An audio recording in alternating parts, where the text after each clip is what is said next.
안녕하세요. 서대문 공동체 라디오 지시간 스푼 김민지의 그림 그리는 밤입니다. 어느덧 9월이 다가왔는데요. 7, 8월에 무더운 여름을 지나서 좀 시원해지기는 했지만 아직은 좀 더운 감이 있는 것 같습니다. 이러다가 또 금세 추워지고 겨울이 다가오고 연말이 오고 새해가 다가오겠죠. 우리 모두 행복한 연말을 위해서 지금부터 차근차근 준비해 나가보는 건 어떨까요? 저번 주에 소마미술관에 특별 전시되어 있는 작가분들 중에 이중섭 작가에 대해서 알아봤는데요. 오늘은 또 다른 작가분을 알아보고 작품 얘기를 해볼 예정이니까 잠깐만 기다려주세요. 오프닝 곡에 이어서 첫 번째로 들어보실 곡은 악동뮤지션의 러블리입니다. 이 노래 듣고 저희는 다시 만나겠습니다.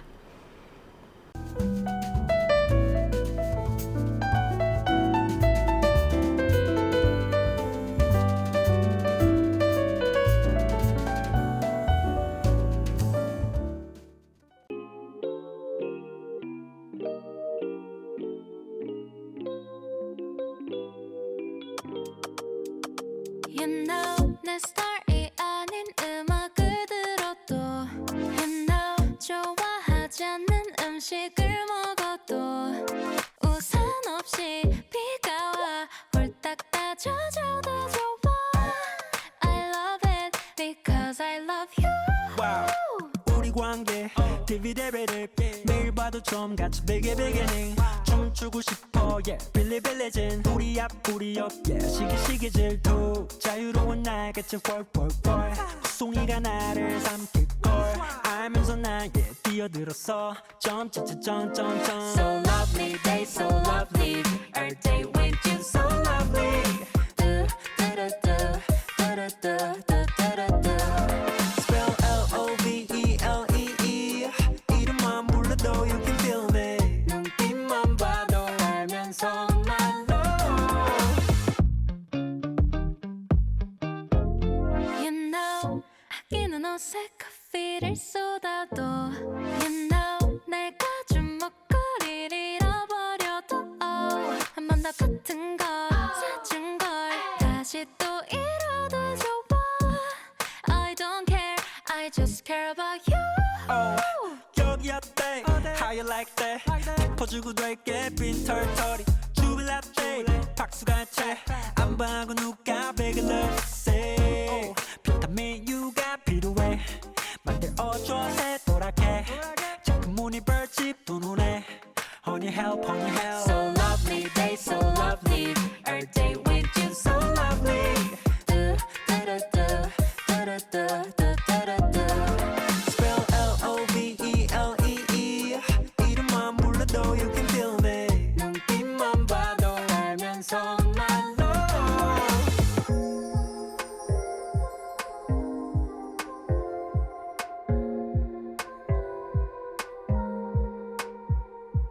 누구 사랑받고 그리 예쁘게 컸니 Mommy or your daddy or them both lovey things 너의 곁에 every day good morning good night 널 이름 부를 때 So lovely they so lovely Every day with you so lovely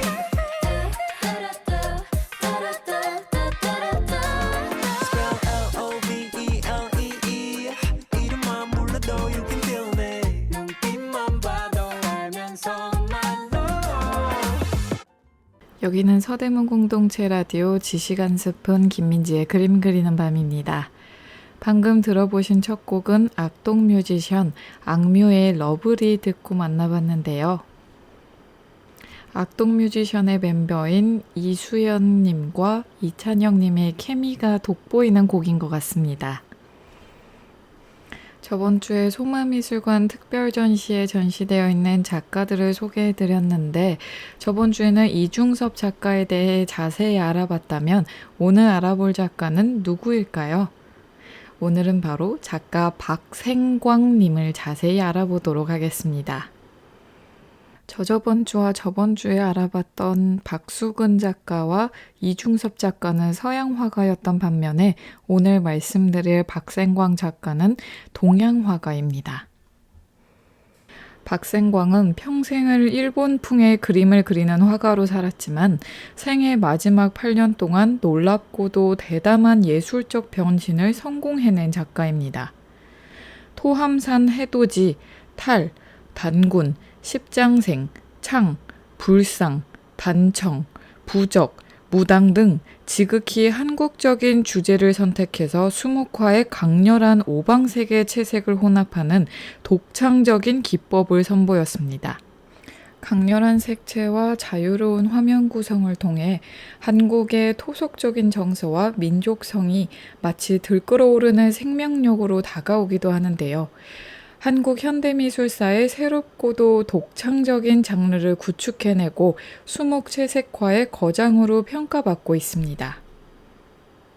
박생광은 1904년 8월 4일 경상남도 진주군 섭천면에서 태어났는데요. 아버지 박기준은 동학교도로 동학농민운동에 실패하자 피해를 피해 경상남도 진주군에 정착하였고 박생광은 천전동 강가 운막에서 자라면서 학창시절을 진주에서 보냈다고 합니다. 진주 제일보통학교를 졸업하고 진주 농업학교를 다니던 중 1920년 17살의 나이로 일본 교토로 건너가 다카치와 미술학원에서 수업을 받았습니다. 1923년에는 일본 교토 시립회화 전문학교에 입학하여 이곳에서 근대 교토파를 대표하는 다케우치와 무라카미 등으로부터 고전과 근대 기법의 결합을 시도하는 신일본화를 배웠습니다. 일본에서 1945년 귀국할 때까지 명랑미술전, 신미술인협회전, 일본미술원전 등을 중심으로 활약했습니다. 광복이 되자 고향인 진주로 내려가 작품 활동을 하면서 백양회 창립전에 참가하였습니다. 그러나 해방 이후 국내 화단에는 일본 화풍을 배척하는 추이가 완연했고 이에 따라 박생광은 은둔 작업 활동을 이어가며 자신만의 화풍을 찾기 위한 여러 가지 실험을 모색했다고 합니다. 생각해보면 정말 광복절 직후에는 일본을 배척하고 일본의 문화, 일본의 그림까지 싫어하는 분위기가 정말 심했을 것 같은데요. 그러는 와중 1963년에는 경상남도 문화상을 수상하기도 했다고 합니다. 1967년 상경하여 천경자의 소개로 홍익대학교와 경희대학교에 출강하면서 미술 활동을 하였는데 이 시기에 비로소 한국 민속적 소재를 이용하여 화면의 변화를 꾀하기 시작했다고 합니다. 1974년에 다시 일본으로 갔는데 이때 도쿄에 거주하면서 일본 미술 원전의 화원이 되었고 세 차례의 개인전을 개최하였습니다. 연이은 전시전의 성공을 계기로 자신감을 얻은 박생광은 젊을 때부터 하고 싶었던 작업을 하겠다고 다짐했다고 합니다. 아들이 어떠한 작업이냐고 물어보니 우리 역사를 그리는 것이라고 말했다고 합니다. 또 1970년대 후반에는 독창적 화풍 정립 시기에 접어들었는데요. 다양한 기법이 혼재하던 그의 작업이 어느 정도 정리되기 시작한 때입니다. 1977년 귀국하여 진화랑에서의 국내 첫 개인전을 하게 되는데 이 개인전에서 박생광은 일본화적 경향에서 탈피해서 우리나라의 샤머니즘, 불교 설화, 민화, 역사 등을 주제로 삼은 전통적인 이미지를 소재로 다수의 작품을 전시했습니다. 이 전시는 한국적 회화를 현대적 조형성으로 효과적으로 표현하였다라는 평가를 받으며 크게 명성을 얻었는데요. 1980년대에 접어들면서 박생광은 일본화 영향이라는 불명예를 과감히 떨쳐버리고 민족회화의 새로운 지평을 여는 예술적 절정을 보였습니다. 그의 예술 세계는 무엇보다 채색화에 기초한 민족회화의 현대적 계승이라는 점에서 뜻이 깊었는데요. 전통 화단이 수묵 문인화의 세계에 머물렀을 때 그는 채색으로 독특한 시각에 따른 조형어법을 구축했습니다. 또한 강렬한 원색의 대담한 화면 구성과 힘있는 필획, 면처리 등으로 독자적인 세계를 형성했습니다. 일본에서 그림 공부를 한 뒤 한국에서 왔을 때는 배제당하고 숨어서 그림 그렸는데 1970년대 후반부터는 한국적이고 독창적인 화법을 구축해서 큰 사랑을 받았다고 합니다. 이러한 그의 회화 양식의 변천은 총 4기로 구분할 수 있는데요. 1기는 1950년대 후반까지의 수련기, 2기는 1950년대 후반부터 1974년까지의 추상화 시기, 3기는 1974년부터 1977년까지의 2차 도일 시기로 다시 구상으로 전환하여 일본화의 평면적이고 장식적이며 감각적인 성향을 보이던 시기, 그리고 마지막으로 4기는 1977년 이후 한국적인 소재의 추구 시기입니다. 아까 말씀드린 것처럼 그의 회화는 4기에 이르러서야 절정에 이르고 있는데요. 초기의 일본화적 경향에서 탈피해서 우리나라의 샤머니즘, 불교, 설화, 민화, 역사 소재 등을 주제로 삼아 폭넓은 정신세계를 전통적인 색채로 표현했습니다. 그래서 한국적 회화를 현대적 조형성으로 효과적으로 표현했는데요. 따라서 그의 미술사적 위치는 우리나라의 채색화 부분의 새로운 가능성과 활로를 제시해 주었습니다. 또한 우리나라의 역사적 주체성을 회화로서 표현하고자 하였다는 점에서 큰 의미를 가집니다. 대표작으로는 작품 무당, 무속, 청담대종사, 토암산 해돋이, 명성황후, 정봉중 등이 있습니다. 박생광은 일본에서 귀국한 후 종전에 쓰던 네고라는 호를 그대로로 바꾸고 작품 제작 연도를 서기에서 단기로 바꾸어 한글로 표기했습니다. 이는 우리 것에 대한 강한 애정의 발로이자 민족관의 적극적인 표출이었습니다. 그는 한국 미술의 전통 중에서도 단청이나 민화, 불교의 탱화 등에 관심을 갖고 무속, 불화, 역사화 등을 주제로 많은 작품을 제작했는데요. 단청의 색채를 연구하면서 굵은 윤곽선으로 형태를 만든 후 채색하는 방법을 배웠고, 민화에서처럼 사실적 비례를 무시하고 대상의 크기를 자유롭게 또 공간을 유동적으로 사용했습니다. 고구려 벽화에 나오는 환상적인 인물 등을 작품에 등장시키기도 했습니다. 박생광은 1981년 서울 백상기념관에서 개인전을 열었는데 이 전시 이후 민화적이고 토속적인 한국성, 무속적 주제가 드러나는 이른바 그대로 화풍을 정립했습니다. 그해 작품 토함산 해돋이가 제17회 중앙미술대상예술부문 장려상을 받았고 1982년에는 78세라는 노구를 이끌고 인도 불교 유적지 및 힌두 사원 등을 순례하는 한편 인도 미술협회와 인도 한국대사관 주최로 뉴델리에서 개인전을 열었습니다. 인도 여행 이후 작품 해초스님, 청담대종사, 명성황후, 전봉중 등을 발표하며 방만한 스케일과 영과 속, 환영과 실제가 혼재하는 초월적 시공간을 보여주었습니다. 여기서 잠깐 쉬고 노래 한 곡 듣고 저희는 다시 만나도록 하겠습니다. 이번에 들어보실 곡은 벤의 꿈처럼입니다.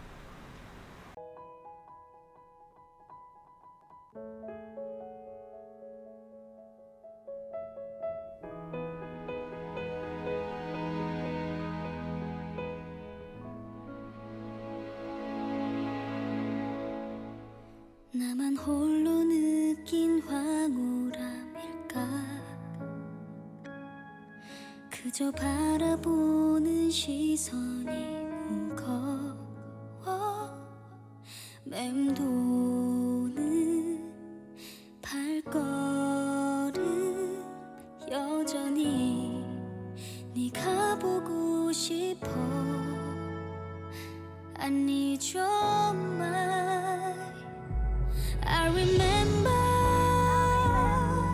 차가웠던 그날 자꾸 떨리는 내 가슴이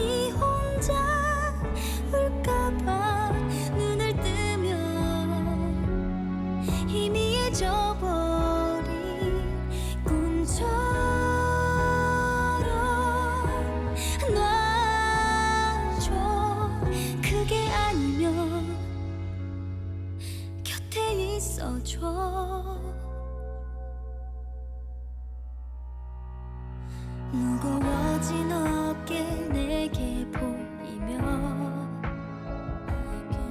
미워하지도 못하게 막아서 너 따갑게 스치는 새벽에 네가 보고 싶어. I need your mind. I remember 차가웠던 그날 자꾸 떨리는 내 가슴이 혼자 울까봐 눈을 뜨면 희미해져버린 꿈처럼 놔줘. 그게 아니면 곁에 있어줘. 울어서 좋을 게 없는데 깊게 새긴 흔적이 서러워. 혹시 몰라 그대가 올까봐. I remember 슬퍼 보였던 날 자꾸 떨리는 내 어깨를 네가 볼까봐 눈을 뜨면 희미해져버린 꿈처럼 놔줘. 그게 아니면 곁에 있어줘. 지금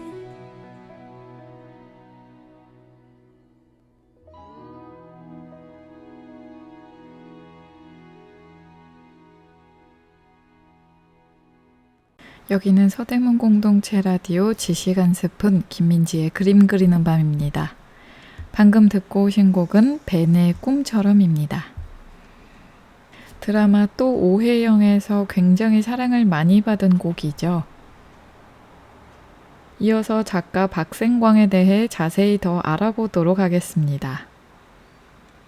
박생광은 1984년 서울 문예진흥원 미술회관에서 개인전을 열어 큰 성황을 이뤘습니다. 또 1985년에는 파리 그랑팔레 르살롱전의 특별 초대 작가로 선정되었습니다. 이 전시를 위해 그는 8점의 모속화를 제작하는 등 열의를 불태웠으나 그의 7월 후두암으로 안타깝게 생을 마감하고 말았습니다. 그의 작품 세계가 총체적으로 조명되기 시작한 계기는 그가 타계한 지 1년 후인 1986년 호암 갤러리에서 있었던 일주기 회고전입니다. 주홍색과 감청색의 대담한 색채, 괴기스러울 정도로 환상적이고 복합적인 분위기를 주는 대작들은 방대한 화면과 그것을 소화해내는 자유분방한 구성, 그리고 역동적인 운율감으로 관람객에게 놀라운 감동과 신선한 충격을 주었습니다. 또 채색화의 새로운 분기점이 되었다고 합니다. 박생광의 대표작 중 하나인 작품 전봉준에 대해서 이야기 나눠볼까 하는데요. 이 작품을 보면 붉은색과 파란색과 노란색, 그리고 초록색, 검정색 등 이 색깔들이 둥둥 떠다닙니다. 이리저리 좌우로 떠다닐 뿐만 아니라 그 색채가 가지고 있는 아주 강렬한 발산의 힘에 의해 앞뒤로 맹렬히 진동하다가 마침내는 바라보는 우리를 향해 돌진해오는 듯 보이는 작품입니다. 빛의 입자는 그렇게 우리 눈을 향해 부딪혀 와서 눈이 시림의 감각에 푹 젖어 있을 때까지 무수하게 부딪히고 산산이 부서져가는 느낌입니다. 박생광의 그림이 첫눈에 보는 이에게 강하게 남기는 인상은 먼저 그 선연한 색채 감각에서 오는데요. 눈이 시릴 정도로 강렬하게 다가오는 색채와 그 색이 발산하는 빛, 그리고 또 빛. 이 빛이 힘찬 색깔 속에서 그저 힘차다는 느낌을 뛰어넘는 그 무언가가 있어 보입니다. 이것은 신기라는 말 외에 다른 말로 일컫기 어려운 광기가 우리에게 지우는 두려움의 정서와 신성이 우리에게 내리는 경이로움의 감정이 뒤섞인 그 무엇인 것 같습니다. 그는 우리 채색화의 전통이 현대에 있어서도 얼마나 풍부한 영감의 원천이 될 수 있는지를 유감없이 보여주고 있습니다.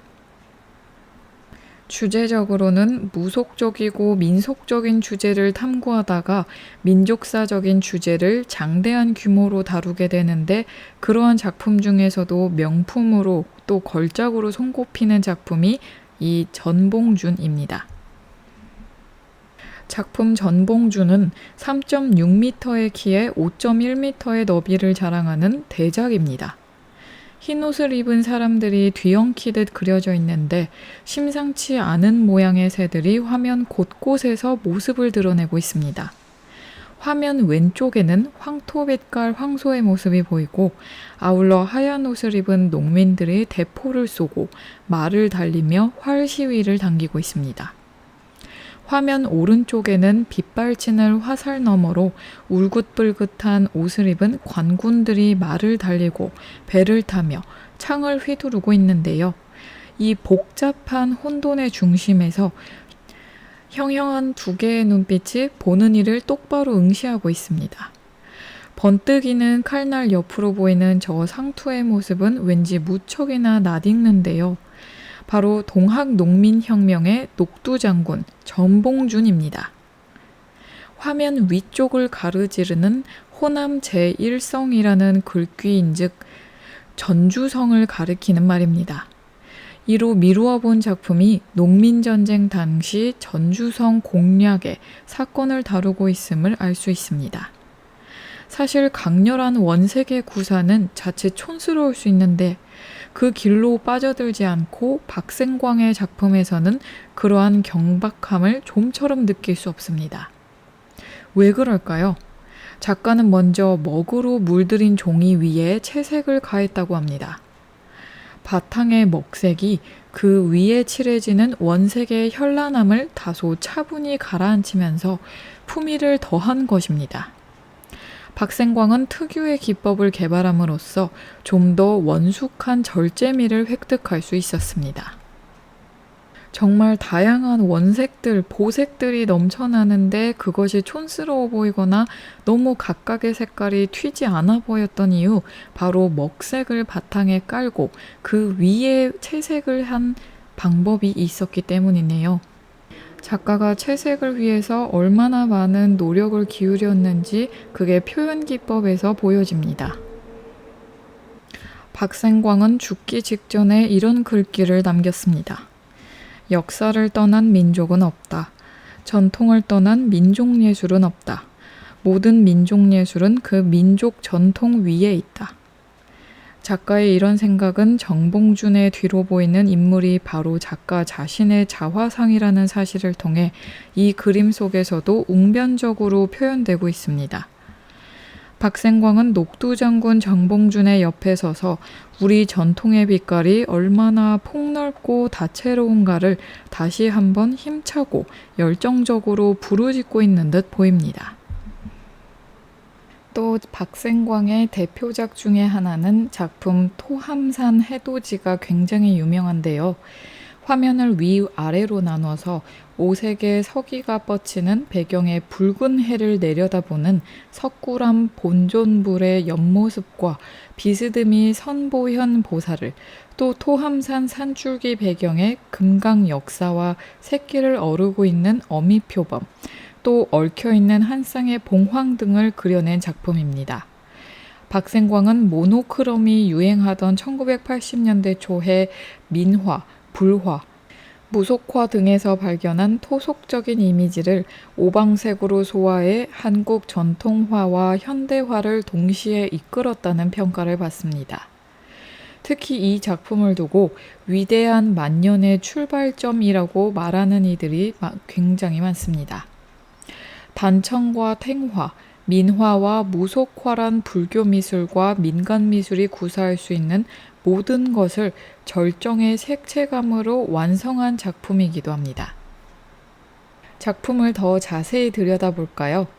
그림 상단에는 오색의 상서로운 기운이 하늘을 덮고 있습니다. 중앙에는 토암산의 능선이 구불거리는데 그 사이에 부처가 우측 붉은 해를 바라보고 앉아 있습니다. 머리는 노란 테두리의 두광이, 몸은 금색으로 장엄되어 있습니다. 왼쪽에는 보관을 쓴 보살이 부처와 반대 방향을 바라보고 있는데 가슴 장식이 있고 하늘에 오실한 천의를 입고 있습니다. 붉은 해 속에는 파도 같은 구름이 지나가고 붉은 꽃잎이 산화하고 있습니다. 하단에는 왼쪽으로 봉황 한 쌍이 엉켜 있고 오른쪽에는 호랑이 어미가 새끼를 어르고 있습니다. 문양은 표범에 가깝지만 우리나라에는 표범이 없었기에 호랑이로 해석하는 것이 맞을 것 같습니다. 그 가운데에는 금강 역사가 우람한 근육을 뽐내며 택견의 자세를 취하고 있는데 이런 자세는 석굴암 금강 역사상과 흡사하지만 어쩌면 한반도 지형으로 보이기도 합니다. 붉은 바지와 청색 상방신이 대조를 이룬 모습도 그런 감상을 뒷받침해 주는데요. 머리 뒤로 흰색의 큰 두광이 매우 인상적인데 박생광 채색의 완성은 흰색이란 세간의 평가가 틀리지 않는 것 같습니다. 이 작품은 조선 후기 불화의 특징인 여백이 없고 구름 문양을 장식적으로 활용하는 특징을 잘 이어받았습니다. 세부 표현도 부처의 나발, 삼도, 보살의 영락 등 불화를 알지 못하면 정확히 그릴 수 없는 기법들을 매우 자연스럽게 사용하고 있습니다. 전체적으로 한국 근현대 화가 중 최고의 진체 화가답게 강렬한 색깔로 여백까지 채워 그렸고 대자연과 불보살, 성스러운 동물 등이 하나로 어우러져 석굴암 본존 부처의 신비로운 기운이 온누리에 펼쳐지는 듯한 감동을 주는 걸작입니다. 작품 토암산 해돋이는 불교를 밖에서 지키는 신장을 앞에 배치하고 불보살을 뒤에 배치한다거나 볼상과 보살의 세부 표현 등에서 불화의 깊은 이해를 드러냅니다. 이 작품을 본 화가 천경자가 생전에 박생광에게 이렇게 말했다고 합니다. 토암산 해돋이를 제게 주시고 제 그림 중 선생의 마음에 드는 게 있으시다면 다 가져가세요. 했을 만큼 동료 화가에게도 인정을 받은 걸작입니다. 이 시기 박생광의 뛰어난 작품을 한 점 더 꼽는다면 작품 반가사유상이 있습니다. 한국 불교에서 반가사유상은 보통 뺨에 손을 대고 사유하는 미륵보살을 의미하는데 이 작품에도 뺨에 손을 댄 보살의 모습이 등장합니다. 오른쪽에 사유하는 보살 아래 노란 저고리를 입고 가슴을 드러낸 여인이 있습니다. 그 아래에는 흰쌀과 검은 콩이 든 그릇이 있고 그 밑으로는 소가 얼굴만 내밀고 있습니다. 왼쪽에는 무당이 부채를 펼치고 방울을 흔들고 있고 아래쪽에는 꽃들이 있습니다. 전체적으로 불교와 무속의 대비, 보살과 여인의 대비로 해석할 수 있으나 그렇게 단순히 볼 수 없는 이유는 가운데 푸른빛의 거울이 있기 때문입니다.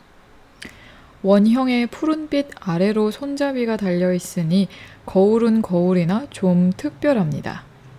불교에서는 죽은 뒤 심판의 장소에 가면 자신이 살아온 과거가 다 보이는 업경대라는 거울이 있는데 이것이 아마도 업경대를 표현한 것이 아닐까 해서입니다. 푸른 거울 안에는 정확히 알 수는 없지만 마치 어떤 인물이 자신의 잘린 머리카락을 들고 서 있는 듯한 표현이 있는데 한때 출가했던 박생광 자신을 표현한 것일지도 몰라 보입니다. 푸른색과 붉은색의 대비, 노란색과 녹색의 적극적 사용, 여기에 미술사학자 김원용이 섬뜩하게까지 보이는 백색의 악센트라고 표현한 흰색까지 어울려 작품은 색채의 미술사다운 박생광의 면모를 잘 보여주고 있습니다. 여기서 잠깐 쉬고 곡 하나 듣고 저희는 다시 만나도록 하겠습니다. 이번에 들어보실 곡은 경서예지의 사실 나는 피처링 전건호입니다. 그댄 우리 둘 다 철없이 어리기만 했나봐. 태어나 처음 설레이는 너를 만나서 세상에 부러울 거 하나 없이 좋았어. 매일 너만 기다렸어. 행복한 시간뿐이었어. 너에게 받은 만큼 잘해주지 못해서 미안해. 사실 나는 네가 보고 싶어. 겉으로는 티 안 나게 사람들과 웃곤 해도 정말 많이 그리워. 상처 줬던 말과 행동들 전부 미안해. 후회돼. 아직 네 생각뿐이야.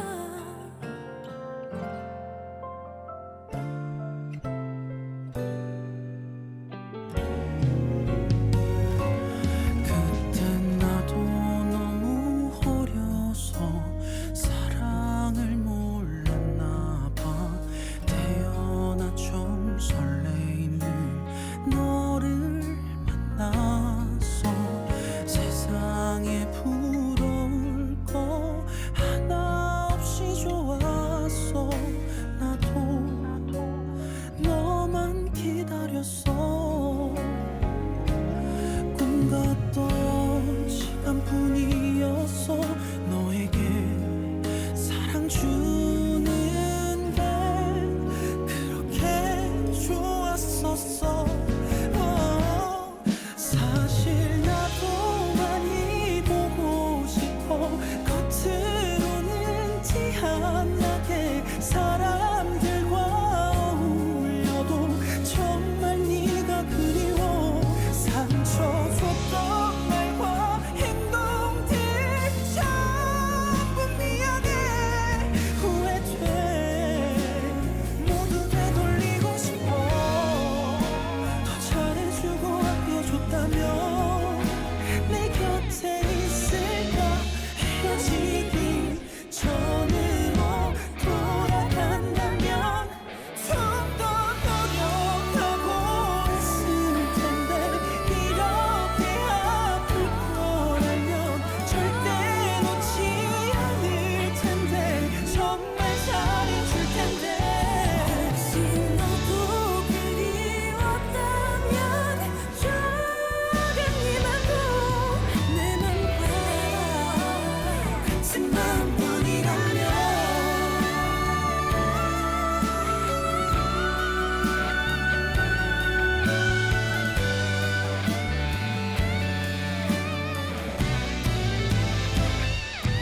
당장 달려가 널 안고서 말하고 싶어.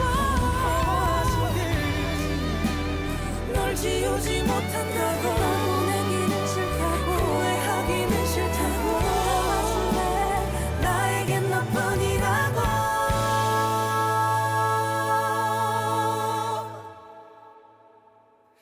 내게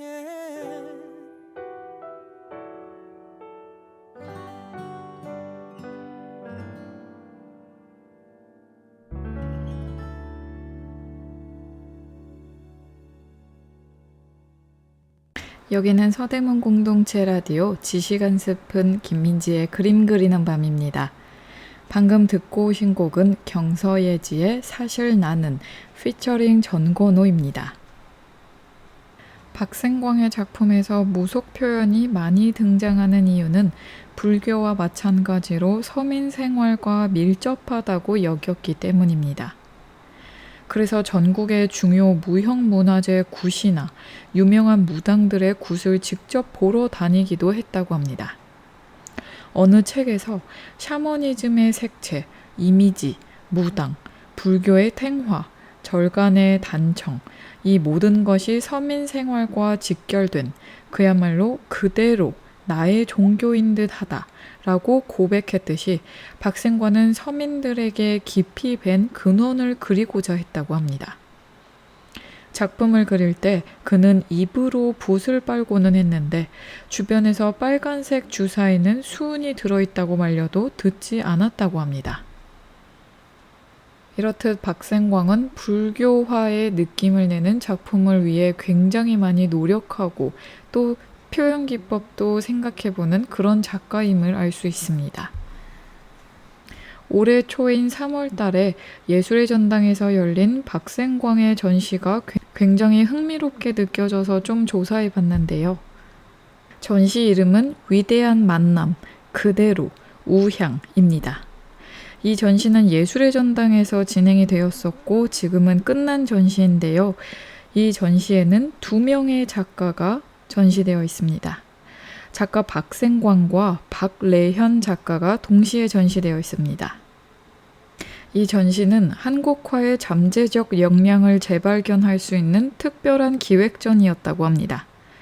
한국화의 대가 박생광, 박래현 2인전으로 위대한 만남, 우향이라는 전시 제목처럼 한국화 두 대가가 한자리에서 만나게 된 전시입니다. 박생광과 우향 박래현은 해방 전후 동시대를 함께한 대표적인 인물들로 전통적 기반을 넘어 현대 한국화로의 재도약을 일궈낸 공통된 성과를 갖고 있습니다. 한국적인 색감이 지닌 강렬한 인상을 독창적이고 확고한 조형 언어로 재탄생시킨 박생광은 전통적 미감을 기반으로 한 현대 채색화의 가능성을 확인시켜줍니다. 수묵과 채색, 구상과 추상, 파나와 테피스트리 등 다양한 재료와 기법을 넘나든 박래현은 현대 한국화의 무한한 확장성과 비전을 보여줬습니다. 이 전시는 예술의 전당 한가람 미술관에서 진행됐었는데요. 269점이 전시되었었다고 합니다. 박래현의 작품은 88점으로 원화는 75점, 스케치는 13점이었다고 합니다. 먼저 시기별로 구분해보면 인문, 모색기에 해당하는 1940에서 50년대에는 11점, 1950년대 작품은 박화백이 어떻게 한국화의 현대성을 모색했는가를 살펴볼 수 있습니다. 확장 1기인 1960년대는 28점이고 주로 추상적인 화면 구성의 작품들을 다양하게 만나볼 수 있었습니다. 특히 수간 채색 기법을 활용한 특유의 번짐 효과는 시대를 넘어선 현대적 미감을 자아냅니다. 확장 2기인 1970년대는 재료나 기법의 실험기에 해당하는 32점을 선보였습니다.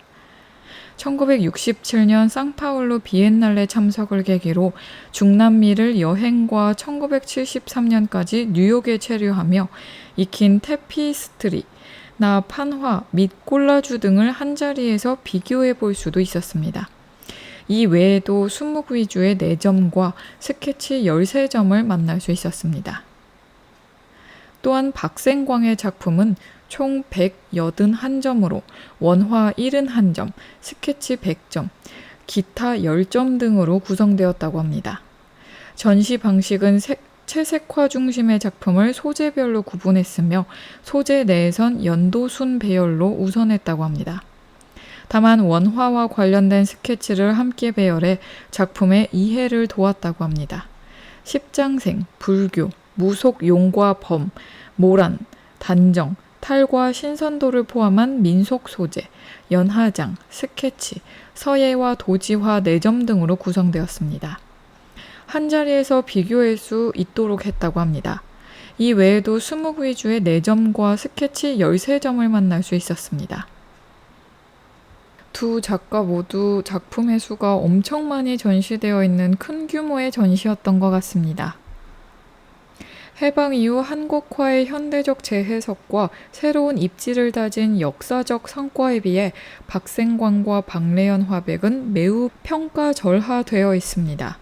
특히 끊임없이 새로운 창작적 실험에 매진한 두 작가에 대해 면밀하고 지속적인 관심을 더욱 기울여 나가는 것 역시 한국 현대미술의 정체성 회복과 경쟁력을 담보한 효과적인 창구가 될 것이라고 보입니다.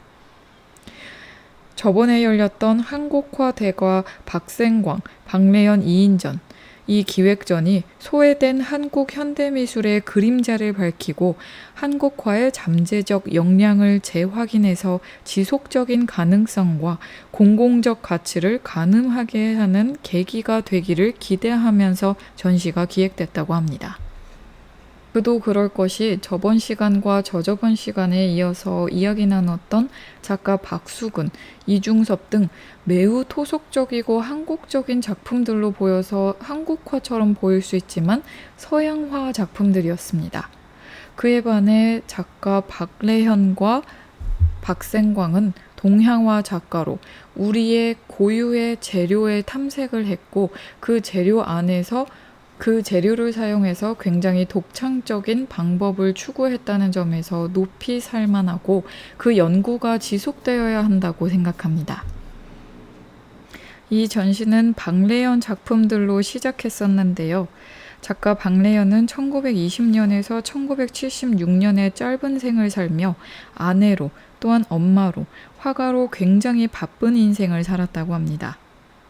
3년 전 국립현대미술관의 박래현 전시 제목이 삼중 통역자였을 만큼 그는 대화가인 남편의 손과 발이자 주부이자 그러면서도 끝까지 손에서 붓을 놓지 않고 치열하게 작품을 한 작가였습니다.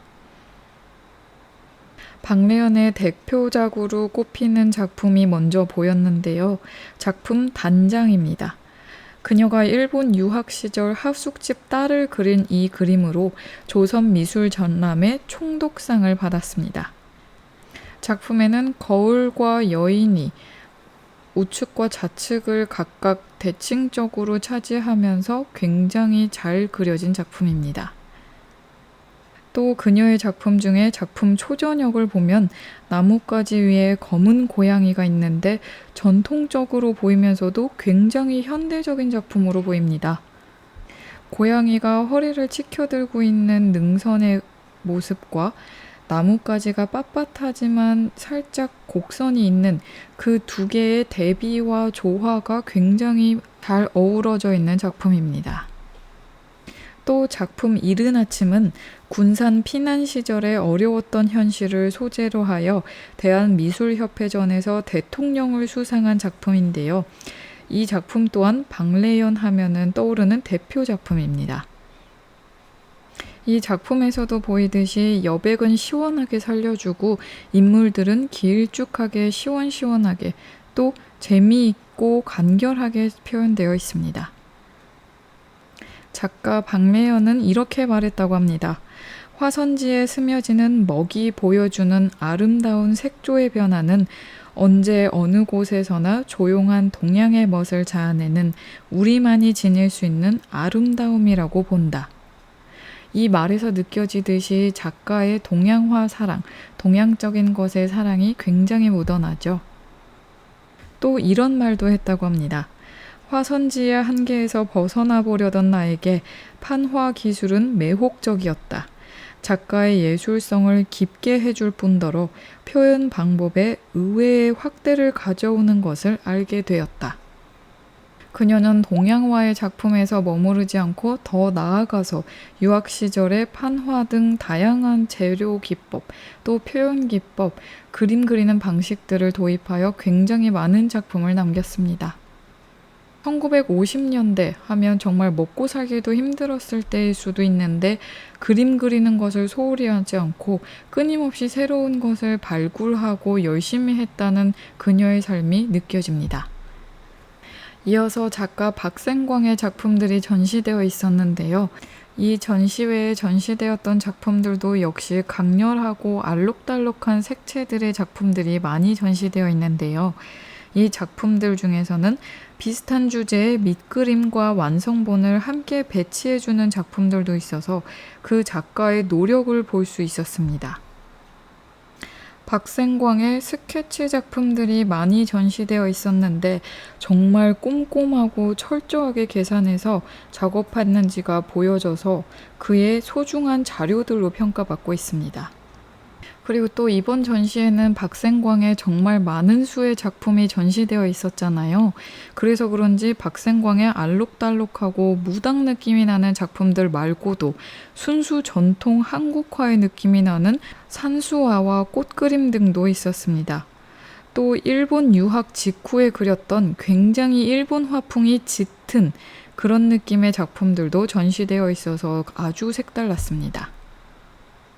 이렇게 동시대의 작가 그리고 한국화를 사랑한 작가를 동시에 전시해 놓으니까 굉장히 신선하고 재미있는 특별 전시회였는데 저도 보지 못해서 굉장히 아쉽습니다.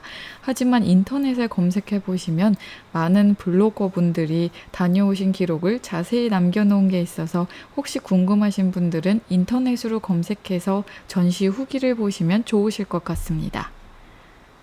이어서 노래 하나 듣고 저희는 다시 만날게요. 리쌍이 부릅니다. 헤어지지 못하는 여자, 떠나가지 못하는 남자, 피처링 정인입니다. Nowadays, kids like you don't know what you got. Always looking, can never stick with one thing. There ain't no part-time love. You find that old kind of love. That old school love. What more you need? 헤어지지 못하는 여자 떠나가지 못하는 남자 사랑하지 않는 우리 그래서 no 헤어지지 못하는 여자 떠나가지 못하는 남자 사랑하지 않는 우리 그래서 no 우린 300만원짜리 중고차로 함께 어디든 다녔지 난 부럽지 않게 팔짱을 끼고 한 장의 사진에 추억을 담고 밤잠을 설쳐가며 서로를 알아가고 내 꿈은 너의 미래가 되어 우린 서로를 따르는 한 쌍의 아름다운 새요 채워져도 부족했던 사람 다시 태어나도 만나고픈 사람 하지만 세월 앞에서는 역시 서로의 욕심을 이기지 못해 욕실에 홀로 앉아오는 너의 울음소리 나를 쏘아보는 눈초리 날이 갈수록 더해 난 또 이별을 생각해 하루 종일 태양은 뜨거운데 네 마음은 얼어있네 누구의 잘못인지 사랑하긴 하는데 baby 모든 게 그대로인데 우리는 변해있네 누구의 잘못인지 사랑하긴 하는데 baby 헤어지지 못하는 여자 떠나가지 못하는 남자 사랑하지 않는 우리 그래서 no 헤어지지 못하는 여자 떠나가지 못하는 남자 사랑하지 않는 우리 그래서 no 때론 너무나 바빠 너에게 미안해 지갑에 돈을 채우고 시간을 내 티나게 사랑을 표현 못해도 너와 함께 영화를 보고 밥을 먹으면 네 기분이 풀릴 거라 여기던 내 생각은 또 빗나가 거리를 거닐며 너에게 장난을 쳐도 진부한 사랑놀이 사랑은 한때 사랑은 이별과 한패 이별은 사랑을 데리고 간대 태양은 뜨거운데 네 마음은 얼어있네 누구의 잘못인지 사랑하긴 하는데 baby 모든 게 그대로인데 우리는 변해있네 누구의 잘못인지 사랑하긴 하는데 baby 헤어지지 못하는 여자 떠나가지 못하는 남자 사랑하지 않는 우리 그래서 no 헤어지지 못하는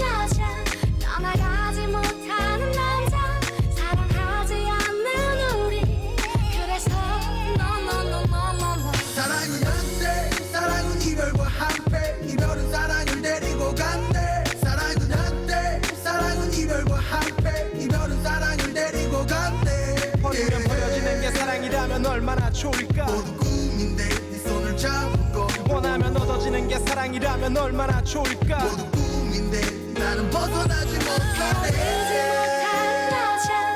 떠나가지 못하는 남자 사랑하지 않는 우리 그래서 헤어지지 못하는 여자 떠나가지 못하는 남자 사랑하지 않는 우리 그래서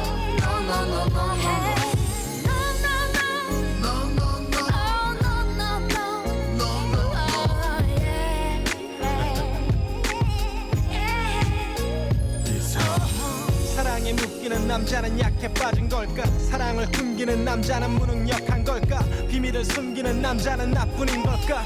사랑 대체 왜 변하는 걸까.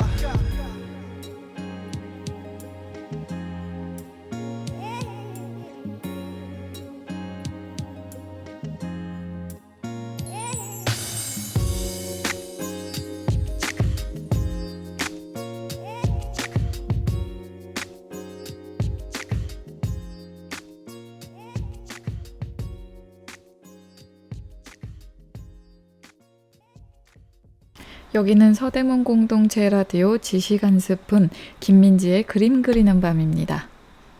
방금 듣고 오신 곡은 리쌍의 헤어지지 못하는 여자, 떠나가지 못하는 남자 피처링 정인입니다. 다시 박생광과 박래연 전시 이야기로 돌아가 보자면요. 동시대의 작가였던 김환기, 이후원, 이 두 사람은 또 두 사람끼리 공통점이 많았는데요. 우리나라를 대표하는 서양화 작가로 모두 1900년대 초반에 태어났습니다. 한번 그림이 경매에 뜰 때마다 우리나라 그림 경매의 새 역사를 다시 쓰고 나는 화제성이 가득한 작가이기도 합니다. 반면에 이 시기에 태어난 또 다른 두 명의 유명한 작가, 방금 제가 설명해드린 작가 박생광과 박래연인데요. 미술 입문자라면 고개를 갸우뚱한 만큼 낯선 이름일 수 있습니다. 앞서 언급한 서양화 두 작가와 이들의 차이점은 바로 그림의 장르입니다. 박생광과 박래연은 한국화의 대가입니다. 서양화 작가의 작품은 듣기만 해도 억소리 나는 비싼 가격에 팔려나가지만 두 사람의 작품은 30대 초반의 작가가 그린 작품보다도 경제적 가치가 낮습니다. 최근에 이런 미술 소비 트렌드를 역조망하는 전시가 서울 예술의 전당 한가람 미술관에서 열렸었는데요. 저희가 방금 알아본 그 전시입니다. 그렇다면 최근 미술 트렌드는 작품의 가격만 논하는데 이게 맞을까요?